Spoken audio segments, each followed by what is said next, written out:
sa July 10, Miyerkules po, na darating, may pagdinig po muli tungkol doon po sa POGO, Philippine Offshore Gaming Operators. Senator, ano pa po ang pagtutuunan dito sa pagdinig? Bibigyan namin ng focus yung Porac Pogo Hub dahil kung matatandaan natin, wala sa mga may-ari ang pumunta doon para magpaliwanag. Parang parang ang aking nakikita dito, parang umiiwas silang matanong. No? Pag may mga taong hindi pumupunta, ang unang pumapasok sa isip ko, may alam sila at umiiwas sila sa mga tanong. Kaya pinasupina namin yung mga may-ari ng Lucky South 99. Pinasupina rin natin yung may-ari ng Whirlwind Corporation. Ito yung landowner. Para sumagot at magbigay ng paliwanag kung bakit sa loob ng compound nila merong ganitong mga torture at pangyayari. Opo. Senator, itong Pogo, kasi dalawang Pogo po yung pinag-uusapan natin, ano ho, yung Bamban Tarlac at saka itong sa Porac Pampanga. So yung sa Porac Pampanga na binabanggit ninyo, identified po ba kung mga Filipino o mga Chinese, yung pong mga investors dito, yung may-ari ng lupa o yung nagtayo nito mga ng Pogo doon?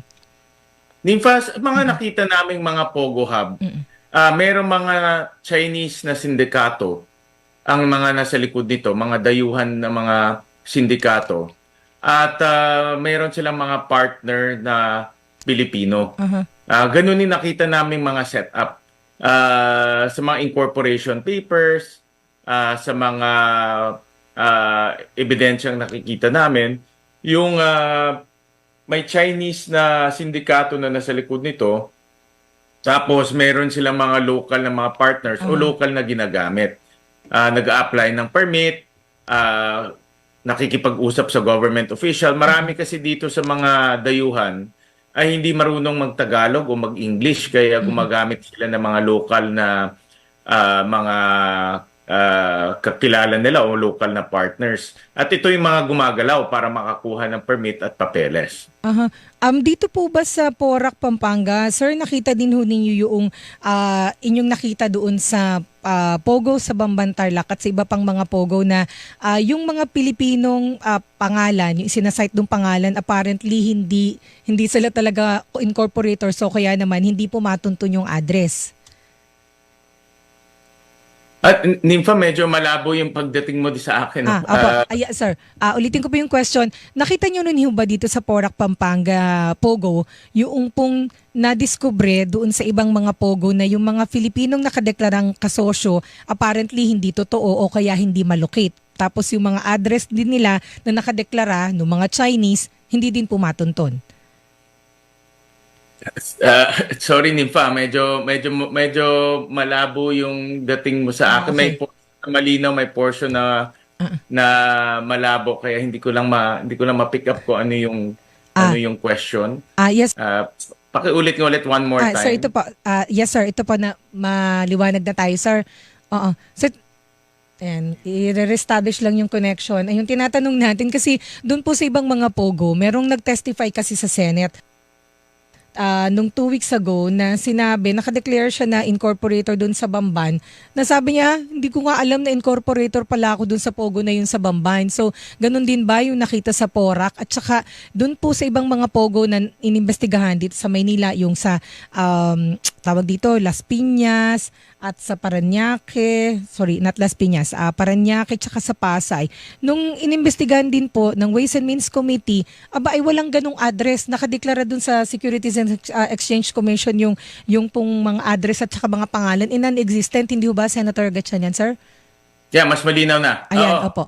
Actually, yan yung modus na nakikita namin sa pag-i-incorporate ng mga kumpanya dito na may kinalaman sa Pogo.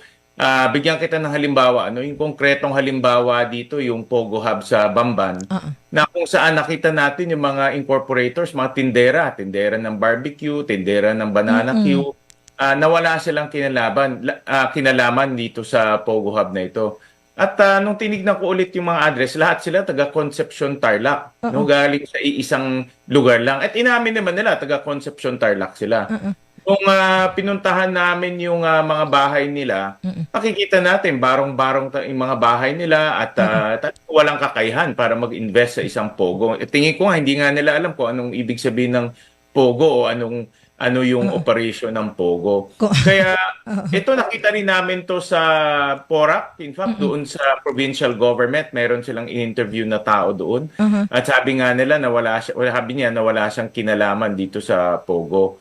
Ngayon, nakikita ko dalawang bagay, no? Unang-una, gumagamit sila ng mga tao Uh-huh. na walang kinalaman sa Pogo at linalagay nila yung pangalan doon, no? Parang dami ang lumalabas. At pangalawa, mayroon din mga tao na alam mo yung ginagawa pero binibigyan ng pera para gamitin yung pangalan nila. Mm-mm.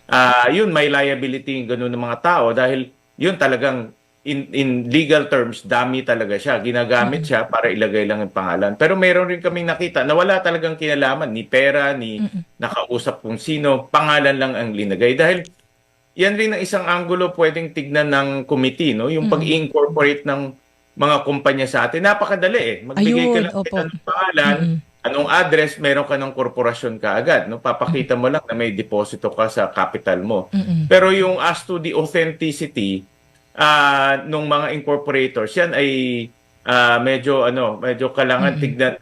Tingin ko diyan ang nagiging butas, no? Dahil nga ang linalagay ngayon ng ibang mga tao, mga peke o mga Mm-mm. taong walang kinalaman sa pag-incorporate ng kumpanya. Ayun, isa yan sir sa pwede nyong gawa ng panukalang batasan ho kasi Correct. in aid of legislation yung sa Senate eh. Tama kayo sir, ang dami ng naimbestigahan ng Senado at ng Securities and Exchange Commission na maraming nairehistrong negosyo pero pag chinek, dinoble check yung tao non-existent o kaya naman existent siya pero fictitious yung address. Tama. Oo. So, Tama. Ito kailangan tignan rin ng Security and Exchange Commission. Baka kailangan nila oo. magkaroon ng random probity check. Alam ko, napakadaming korporasyon nag-incorporate. Alam ko rin dahil sa ease of doing business, hindi nila tinitignan isa-isa yan. Mm-mm. Pero dapat siguro magkaroon ng random at magkaroon lang ng random validation post-incorporation para malaman kung totoo. Kasi for example, doon sa Banban nakita namin ginamit si Winnie Lim at si Lin Wenyi. Dalawang tao inilagay nila sa isang korporasyon. Alam naman natin na iisang tao lang to. So ang ibig ko ang lumalabas na maraming tao, siguro hindi lang naman tong kaso, no, may ibang kaso pa Mm-mm. na ginagamit yung incorporation papers para palabasin na lehitimo sila, legitimate sila. Mhm. Pero hindi naman dahil nga yung mga pangalan pare-pareho o yung mga pangalan bogus ang linalagay. Opo. Senator, doon po sa Bamban, 'di ba iniugnay na po si Mayor Alice Go, may nakita kayong matibay na indikasyon na involved talaga siya. Well, hindi nga indikasyon yung binabanggit po ninyo ebidensya na involved si Mayor Alice Go doon sa Pogo sa Bamban. Doon po sa Porac, Pampanga na Pogo, ano po ang kaugnayan ng mayor doon? May mga information na binigay sa amin ng PAOK, NIMFA. Hindi lang namin masabi ngayon dahil ongoing investigation pa. At pero may mga lumalabas na connection siya dito sa Porac Pogo Hub. May mga personalities na nakikita kami, nakakilala niya o meron silang relasyon. At ito ay tuloy-tuloy pa yung investigasyon. Aha. Pero of course, meron po siyang denial na may kinalaman siya dito. At saka ang katwiran niya, narinig ko po doon sa isang interview, hindi daw kasi sila makapasok doon sa Porac kaya hindi niya nalaman yung illegal activities doon.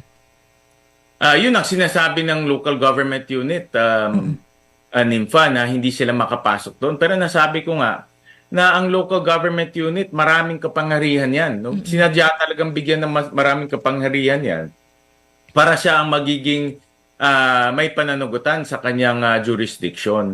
Kung meron siyang nadidetect na hindi maganda, kung meron siyang nadidetect na hindi maganda na nangyayari sa isang negosyo, pwede niyang gamitin yung regulatory powers niya para pumasok at imbestigahan. Pero in the case of Porac, hanggang labas lang sila at tumigil na sila doon. Hindi sila gumawa ng subsequent operation, hindi nila pinatawag yung may-ari. Sana gumawa ang next move nila, patawagin may-ari para magpaliwanag, mag-show cause order sila. Pero wala parang nung tumigil lang, wala nang ginawa, no? So nakakapagtaka na ganito yung ginawa ng local government unit. Para sa akin, parang special treatment ibinigay doon sa Lucky South 99. At dahil po dyan ay imbitado, sir, yung mayor, ano po, sa hearing? Correct. Last time inimbitahan siya, binigyan rin siya ng pagkakataon para magpaliwanag. Pero iimbitahan ulit siya dahil ongoing itong PORAC investigation. Ayun, opo. And then sir, baling po ako dun sa Bamban Tarlac. Imbitado po ulit, may sabina actually si Mayor Alice Go dahil hindi umattend nung nakaraang hearing nung June. Pagkatapos, ang alam din po namin may sabina rin po para sa kanya mga kapatid, Wesley, Siemens, and Sheila. Tama ho ba? Tama. Opo. Sir, may balita ba kayo kung na-serve yung pong sabina kay Mayor at saka po dun sa tatlong kapatid?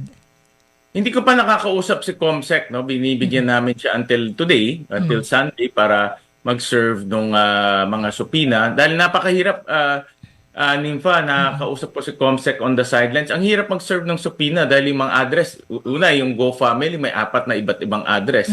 Kaya pupuntahan nila isa-isa yun. Pag walang nag-receive, pupunta sila sa iba.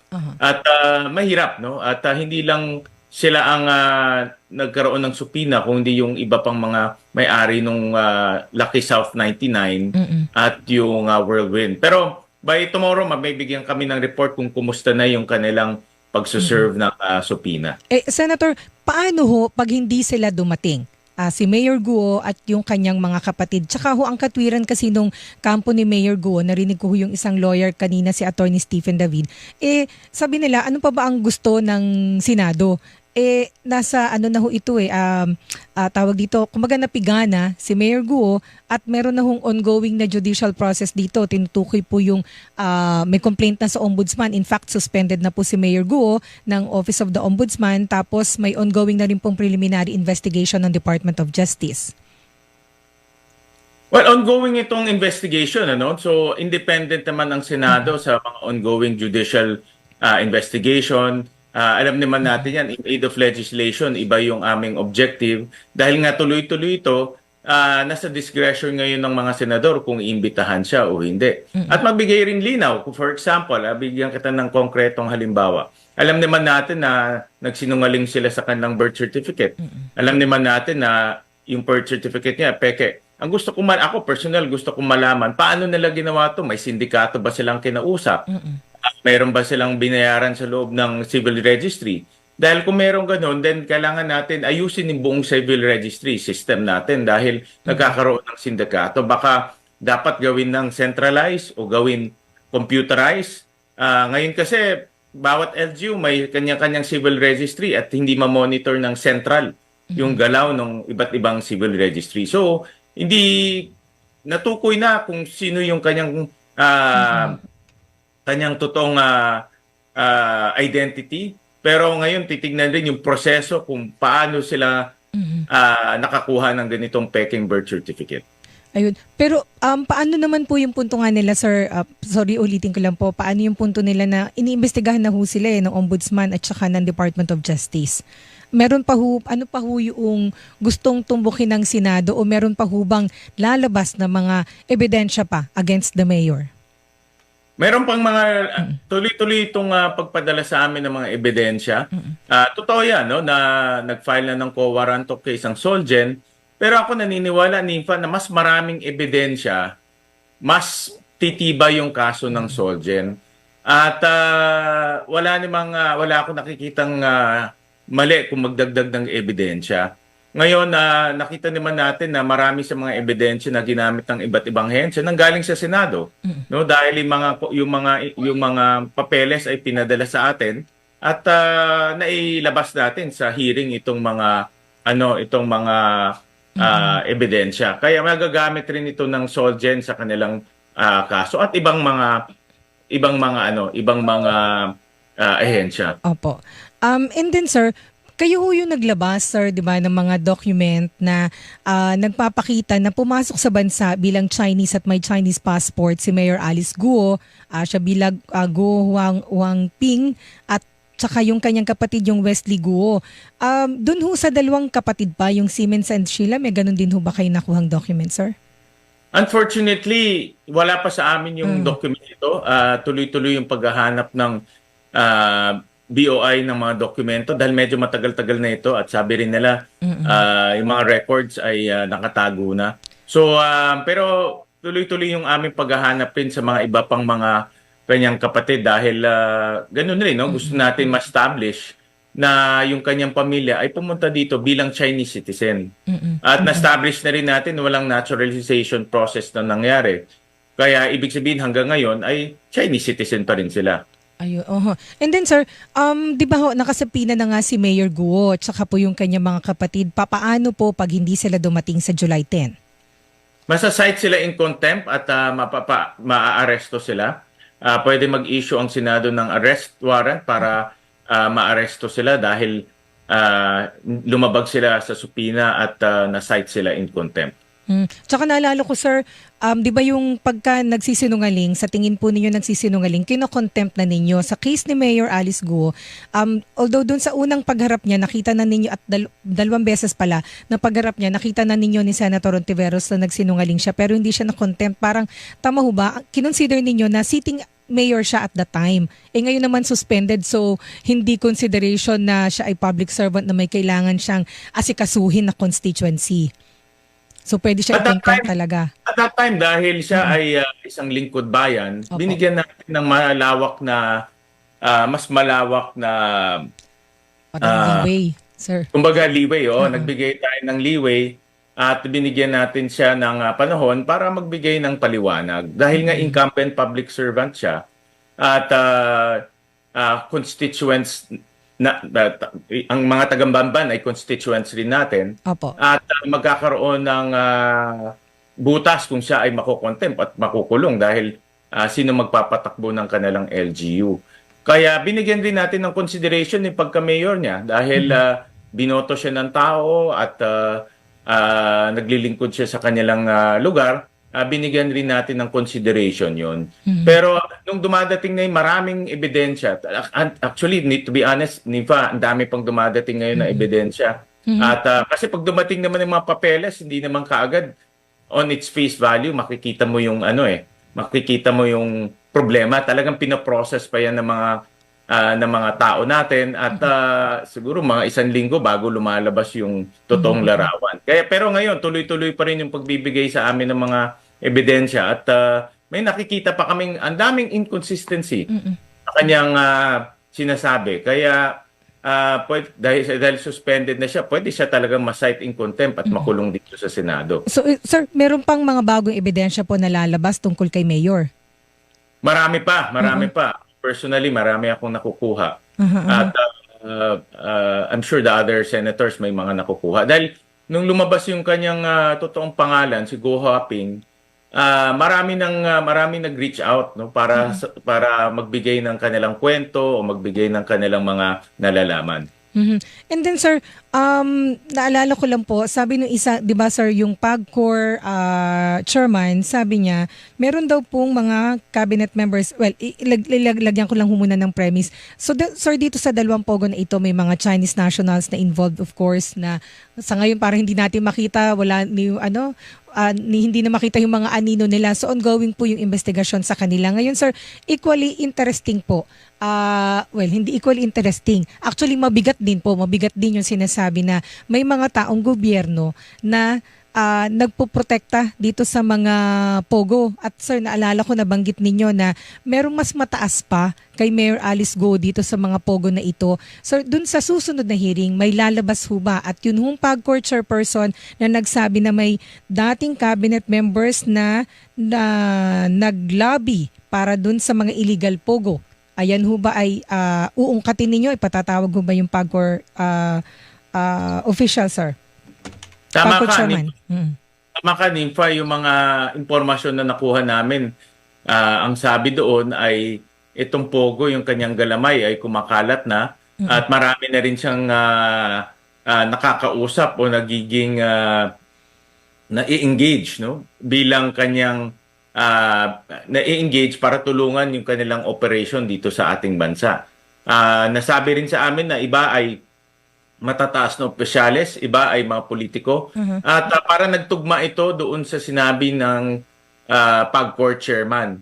Kaya yung kanyang sinabi na mayroong former cabinet official patunay ito na talagang itong mga pogo marunong kumuha ng mga Mm-mm. matataas na opisyalis para ilakad yung kanyang papeles. Mm-mm. May pera kasi sila Nimpa Ang Oh. pera, malaki ang pera nila kaya pwede silang kumuha ng mga Mm-mm. consultants, kumuha ng mga taong makakatulog sa kanilang operasyon. At syempre, ang sasabihin nila, kami, lihito mo, wala kaming masamang gagawin. Mm-mm. Pero alam natin pag Pogo, kadalasan meron ng masamang nangyayari yan. Kasi nga, front lang itong Pogo ang ginagawa nila. Sir, ang sabi po ni PAGCOR Chairperson and CEO Alejandro Tenco, ito ay nung June 29 Sabi niya nga may former high-ranking government official na sumubok na i-facilitate yung pagbibigay ng gaming licenses sa ilang illegal pogo na recently ay na-raid po at natuklasan na may illegal activities. Ngayon sabi niya papangalanan niya sa tamang forum. Sir, yung hearing sa Wednesday, yun ho ba ang tamang forum? At Yun ang pipiliin ko ba tamang ninyo? forum dahil nanonood ang maraming tao. Kaya ang aking panawagan sa kanya ay isiwalat niya na kung sino itong former department secretary. At kung ah, kung tingin niya itong hearing na ito ay magbibigay ng mas malawak na impormasyon sa ating mga kababayan, dito niya na gawin. No? Para malaman na natin dahil nga ito lang ay nagpapatunay ang Pogo ay kumakalat na yung kanyang galamay. Mm-mm. At nakakakuha na siya ng impluwensya. Dati, at hindi natin alam, baka nangyayari rin yan ngayon. No? Mm-mm. Dahil nga sa lawak ng kanilang operasyon. So sir, hindi kayo papayag na hindi pangalanan ni Chairman Tenco yung mga tinutukoy niya? Nabuksan niya na ito Hindi Oo. pwedeng bigyan ng buong bansa dahil nga napakahalaga itong impormasyon na ito at itong hearing na ito ay nakita naman natin talagang madetalye. Opo. Kung ako ang tatanungin, dapat dito niya nang isiwalat kung sino itong taong to. Mhm. Sir, ilang questions na lang tungkol dito sa Pogo. Ang dami na ho ninyong mga nadiskubre dito, na-establish na may kakambal na mga krimen itong Pogo. Sir, yung Pogo pa lang na inimbestigahan ninyo sa Las Piñas, Parañaque, hindi ba Pasay. Ayan, nakita rin ho namin, nakasama ho kami doon sa pagpasok sa mga Pogo na yun na talagang maraming scamming, may patayan pa, may mga sinasaktan. And then, ito, na-discover din pati yung sa Pampanga, yung sa Bamban-Tarlac. Ngayon sa ang dami ng information, kayo ba sir, nagtataka bakit hindi pa ito ipatigil ng presidente at are you hoping po na magkaroon ng policy statement dito ang Pangulo sa kanyang State of the Nation address? Kaya ako nananawagan sa ating Pangulo na itigil na itong Pogo sa ating bansa dahil walang kabutihan ang idinudulot nito. Ang trabahong ginagawa nito ay para sa mga dayuhan lang na pumupunta dito. Makikita naman natin yan. At yung sinasabing kita, wala yan sa halaga ng pinsala at krimen na ginagawa nila. Hindi natin maikukumpara yung krimen na nanggagaling dito sa Pogo at hindi natin pwedeng gamitin yung kita para i-justify yung operations ng Pogo dito sa ating bansa. Kung meron mang isang negosyo na nagdadala ng krimen, kahit na malaki man ang kita natin dyan, dapat itigil dahil nakakasira yan ang ating lipunan. Ngayon, naririnig ko kasi yung kita Malaki raw yung kita. Nangihinayang po kung ilang bilyon ho yun. Correct. Naririnig ko na merong lehitimo, merong illegitimate. So, sa akin, basta merong krimen, dapat itigil dahil sarili na nga nating yung sarili nating krimen napakadami na no at kung dadagdagan pa natin lalo na mga ganitong organized crime napakahirap dahil hindi titigil to at baka ako naniniwala ko na sa susunod na panahon ita-target na nitong mga sindikato to yung mga local mga walang wala naman silang respeto sa batas natin kaya madaling targetin nila yung mga local at gawan nila at malalagay sa peligro yung mga sarili nating kababayan. Tsaka sir, yung sa krimen, kung krimen ang pag-uusapan, ito po, ang sabi ng PAOK iniimbestigahan na yung possible link sa Pogo nung 9 na foreigners na natagpo ang patay sa iba't ibang lugar po ito sa sa Pampanga. O iba't ibang lugar to, mayroong pong Chinese, alam ko may Vietnamese, nakakakilabot, sir, 'di ba? Yung mga kakamba nitong Kilabot krimen. talaga. Sir, isa na lang. Kasi dito po sa Pogo, 'di ba, may nakita doon sa sa Porac, Pampanga na mga uniform, military uniform daw po ng mga Chinese. Tapos nandun yung pagdududa na merong mga spies ang China diyan po sa mga Pogo. So parang nakakalito lang na, 'di ba, sabi ng China, ayaw din nila ng Pogo. Nakikipag-usap sila sa ating gobyerno para ipatigil yung Pogo kasi mga Chinese ang biktima dito sa scamming ng Pogo. Pero meron silang spies. So sir, paano natin yun i-reconcile? At siguro dugtong ko yung tanong na itong issue na ito, kung totoong ayaw nila sa Pogo, pwede ba itong maging leverage sa pag-uusap tungkol sa West Philippine Sea? Hindi ko alam kung far-fetched, pero pwede bang i-connect yun, sir? Well, itong uniforme na nakuha, hindi ako eksperto sa ganito, yung mga uniforme. Pero sa sariling observation ko, nung nakita ko, parang original siya. No, hindi siya props o hindi siya pang Halloween. No, parang original na Totoo, gamit doon ng mga military at police. Ngayon, sa China, marami rin mga scalawag dyan eh. Marami rin sila siraulong mga Parang dito din sa taong atin. nagtatrabaho, nagtatrabaho sa gobyerno. Tingin ko marami dyan ay kumalas, pumunta dito sila nagtrabaho dahil inakit na malaking pera. Ngayon, yung spying, yan kailangan pang imbestigahan ng mabuti, no? Dahil so far, wala pa ako nakikitang ganyan na impormasyon na lumalabas dyan sa Porac. Ngayon, as to kung makokonekto sa West Philippine Sea, definitely kasali ito sa usapan. Pag dating sa usapan sa pagitan ng dalawang bansa, nalalagay talaga ito sa agenda, no? Dahil nga kung makikita natin, ang pinaka-customer nila mga Chinese eh. At napakagaling nitong mga Pogo, no? Dahil kaya nila kumuha ng mga customers sa China, kaya nilang akiting magsugal. Pag hindi ka makabayad, kinikidnap ka doon, tinotorture ka doon, at pinipwersa kang magbayad. Ngayon, ang gambling sa China, ang pagsusugal sa China ay illegal. Opo, tama. Kaya talagang rinirekomenda nila sa ating bansa na itigil na ito dahil nga ang pinaka